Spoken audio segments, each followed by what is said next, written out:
Good morning વિદ્યાર્થીઓ.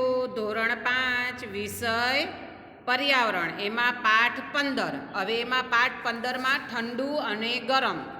તો એમાં ઠંડુ અને ગરમમાં આપણે જોઈ ગયા કે ઠંડી વસ્તુને ગરમ કરવા આપણે ફૂંક મારીને ગરમ કરીએ છીએ અને ગરમ વસ્તુને ઠંડી કરવા આપણે મોંએથી ફૂંક મારીને કરીએ છીએ. આપણે આ આગલા વિડીયોમાં જોઈ ગયા. અને આગલા વિડીયોમાં આપણે એ પણ જોઈ ગયા એક વાર્તા કઠિયાળો અને બાલિસ્તિયન. જે બાલિસ્તિયન કઠિયાળાનું અવલોકન કરે છે. કઠિયાળો કેવી રીતે પોતાના હાથ એકદમ ઠંડા થઈ ગયા છે અને એને ગરમ કરવા તે મોં વાટે ફૂંક મારે છે, તો બાલિસ્તિયા જે એક મિયા હોય છે તો તેને નવાઈ લાગે છે. આ બધું આપણે આગલા વિડીયોમાં જોઈ ગયા. હવે આમાં જુઓ, આપણે નીચે મિની અને સોનું ચિત્રમાં તમને દેખાશે. મિની ચા પીતી દેખાય છે ચિત્રમાં. મિની તેની ચા ફૂંક મારીને ઠંડી કરવાનો પ્રયાસ કરે છે, ચિત્રમાં તમને દેખાશે.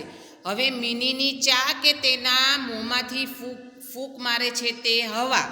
તો આમાં શું આવશે કે મિનીની ચા ગરમ છે, મિનીની ચા વધારે ગરમ છે અને મોંમાંથી ફૂંક આવે છે તે એ ઠંડી છે. એટલે મોંમાંથી ફૂંક મારે તો એ ચા ઠંડી બને છે અને પી શકે છે. આ તો અનુભવ તમે પણ કર્યો હશે કે તમારા મમ્મી ગરમ ગરમ દૂધ કે ચા આપે તો તમને ડીશમાં કે રકાબીમાં તમે ઠંડી પાડો અને મોં વાટે ફૂંક મારી અને તમે ફૂંક મારીને તમે ચા પીવો છો. પછી બીજા ચિત્રમાં સોનું. તો સોનુને ખૂબ ઠંડી લાગે છે અને તેના હાથ પર ફૂંકો માર્યા કરે છે. તો હવે આમાં શું આવશે કે સોનુના હાથ ગરમ કે તેનો શ્વાસ. તો અહીંયા શું આવશે તો કે સોનુના હાથ જે છે એકદમ ઠંડીથી ઠંડા થઈ ગયા છે, તો તેના હાથ વધારે ઠંડા છે અને મોં વાટે જે ફૂંક આવે છે એનાથી એ પોતાના હાથમાં ફૂંક મારે છે તો હાથ એ ગરમ થઈ જાય છે. અને તમે અનુભવ્યું હશે કે તમે બે હાથ ઘસો, તમારા આંગળીઓ એકદમ ઠંડી થઈ ગઈ હોય અને તમે બે હાથ ઘસો અને પછી તમે આંખ ઉપર અડાડો તો તમને ગરમ લાગે છે ને. તો એવી રીતે આમાં પણ એ સોનુના હાથ એકદમ ઠંડા છે અને એ મોં વાટે જે શ્વાસ આપણે કાઢીએ એની હવાથી આપણા હાથ ગરમ થાય છે. હવે બાજુમાં ચિત્ર જુઓ, શેનું છે તો કે ફરકડી. તો ફરકડી એક છોકરી એના મોં વાટે ફૂંક મારે છે ને એટલે એ હવાથી એ ફરકડી ફરે છે. અને પછી નીચે જુઓ, કાગળની સિસોટી બનાવવા માટેનું ચિત્ર આપેલું છે. તો કાગળની સિસોટી કેવી રીતે બનાવી અને ફૂંક મારીને કેવો અવાજ આવે છે એ તમારે જોવાનું છે. પછી જુદી જુદી રીતે ફૂંક મારો. ચોકલેટનું રેપર, તો ચોકલેટના વેપરથી કેવો અવાજ આવે છે એ તમે પણ અનુભવ્યું હશે. પછી પાંદડું, તો ગમે તે પાંદડું લો અને પાંદડું લઈને અને તમે મોંએથી ફૂંક મારો તો પાતળો કે જાડો કેવો અવાજ આવે છે એ તમારે અનુભવવાનું છે. પછી ફુગ્ગો, તો ફુગ્ગો ફૂલવા તમને બધાને ખબર જ છે કે ફુગ્ગો ફૂલવા આપણે મોંએથી ફૂંક મારીએ છીએ એટલે ફુગ્ગો ફૂલે છે. અને પેનનું ઢાંકણ, તો પેનના ઢાંકણા પણ તમે પેનનું ઢાંકણું મોં ઉપર રાખી અને તમે જોશથી ફૂંક મારો તો એની સિસોટી બોલે છે. પછી આવી બીજી કઈ વસ્તુ છે કે તમે ફૂંક મારીને સિસોટી બોલાવી શકો એ તમે અનુભવ્યું હશે. હવે પાછળ છે એ તમે જુદા જુદા સાધનો સંગીતના જોયા હશે. તો જુદા જુદા સાધનો જેવા કે સંગીતના સાધનો કયા જુદા જુદા, તો કે વાંસળી, ઢોલક, બીન, ગિટાર, સિતાર, મૃદક છે એ ઢોલક જેવું એક સાધન છે અને એને વગાડતા તમે અવાજ જોયો હશે. આ સાધનો તમે વગાડો તો જુદો જુદો અવાજ કાઢે છે ને. તો વાંસળીમાં શું હોય છે તો કે વાંસળી એમાં કાણા હોય છે અને તમે એ ફૂંક મારો એટલે અવાજ આવે છે.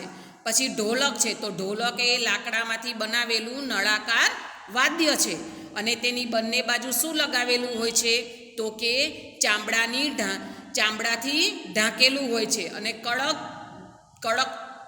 એકદમ કડક કરેલું હોય છે.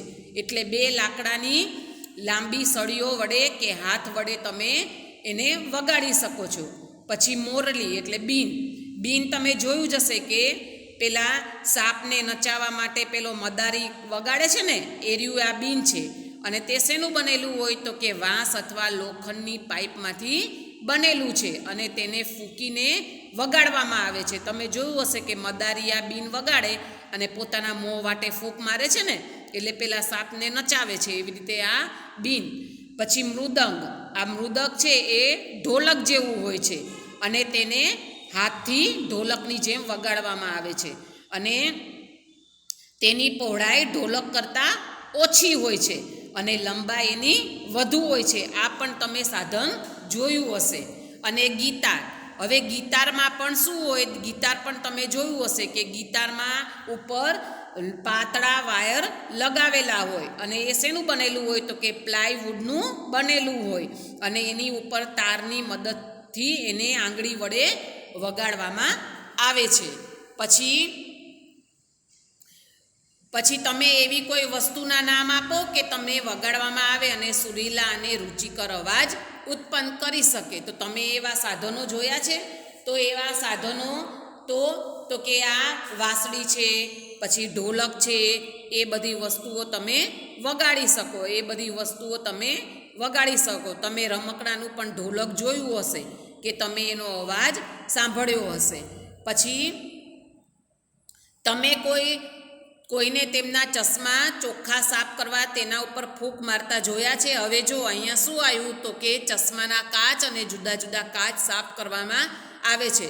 તો હવે ચશ્માના કાચ તમે જોયા જ હશે કે તમારા દાદા દાદી ચશ્માના કાચ સાફ કરે તો મોં વાટે આમ ફૂંક મારે છે, એટલે ચશ્માના કાચ ઉપર હવા નીકળે છે અને એના કાચ ઉપર ઝાંખા ઝાંખા તમે જોતા હશો કે ટપકા ટપકા જેવું દેખાય છે. તો એ હવા છે અને એને કોટન કપડાથી કે સાદા કપડાથી સાફ કરો તો કાચ સાફ થઈ જાય છે.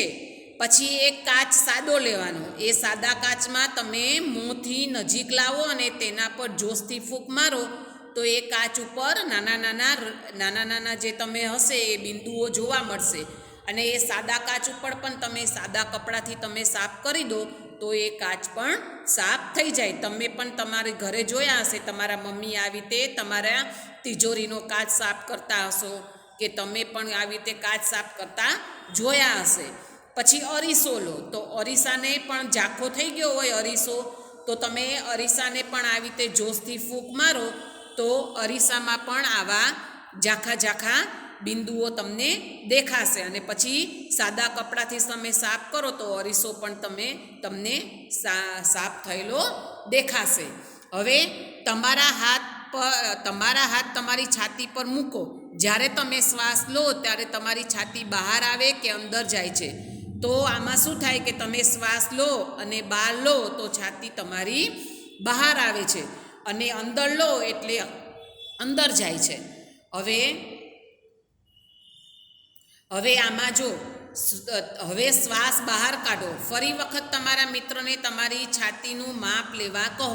તો આમાં તમારે તમારી ઘરે કોઈ તમારા મિત્રો હોય કે તમારા ભાઈ બહેન હોય તો એને તમારે આવી રીતે અનુમાન કરવાનું છે.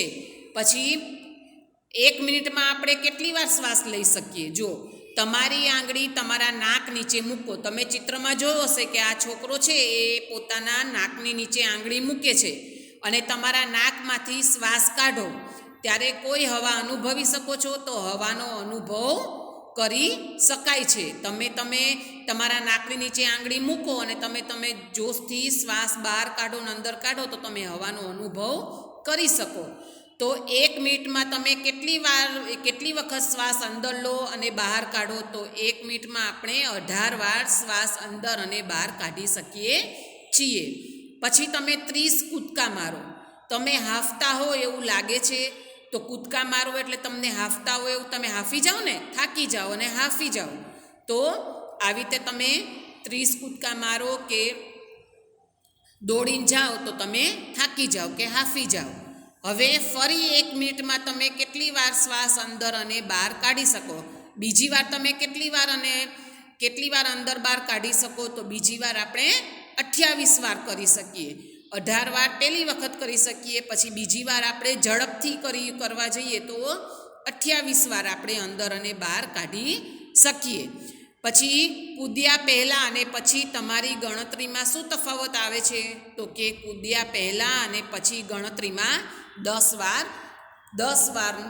વખતનો ફેરફાર આવે છે. હવે નીચે ચિત્ર જુઓ, તમારી ઘડિયાળ, અંદરની ઘડિયાળ. તો એમાં ચિત્ર આપેલું છે, એક છોકરી છે તે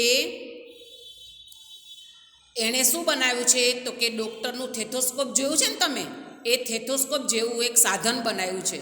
તો આપણે અંદર આપણા જે હૃદયના ધબકારા છે એ સતત ઘડિયાળની જેમ ટીક ટીક ટીક ટીક ઘડિયાળ જેમ બોલે છે એમ આપણા હૃદયના ધબકારા પણ ચાલુ જ હોય છે. તો આ થેથોસ્કોપ આમાં કેવી રીતે બનાવ્યું છે? તો કે એક ભૂંગળી લીધી છે અને એક છેડે શું લગાવ્યું છે? રબરની ટ્યુબ, અને બીજા છેડે ગરણી લગાવી છે. અને ગરણી લગાવી છે એ એક પાઇપ જોડે ફિટ કરેલી છે, અને એક છેડો એના કાનમાં લગાવેલો છે, અને ગરણી લગાવેલો ભાગ એના છાતીના ડાબા ભાગમાં શું કરવા? તો કે આપણું હૃદય ડાબા ભાગમાં છે, એટલે આપણા હૃદયના ધબકારા તમે સાંભળી શકો. હવે હવાનો પ્રવાહ. તો આમાં એક જુઓ શું બનાવવામાં ચિત્ર આપેલું છે? તો કે એક કાગળનો એણે શું બનાવ્યો છે? સ્પાકાર સાપ બનાવ્યો છે. સ્પાકાર આકારનો સાપ બનાવેલો છે. હવે એમાં આ સાપના માથાના ભાગે શું બાંધેલું છે? તો કે દોરી બાંધેલી છે. હવે તેને લટકાવવા માટે ગાંઠ બાંધો અને સાપ હલનચલન કરવા તૈયાર થશે. હવે આ સાપ છે, હવે જે બાજુ હવા ઉપર તરફ વહે એ બાજુ એ દિશામાં ગોળ ગોળ આ કાગળનો સાપ ફરે છે, અને હવા જો નીચેની તરફ વહે તો એની વિરુદ્ધ દિશામાં આ સાપ ફરે છે. હવે આ સાપ શેનો બનાવ્યો? તો કે કાગળનો બનાવેલો છે. આમાં તમને એ રીત આપેલી છે.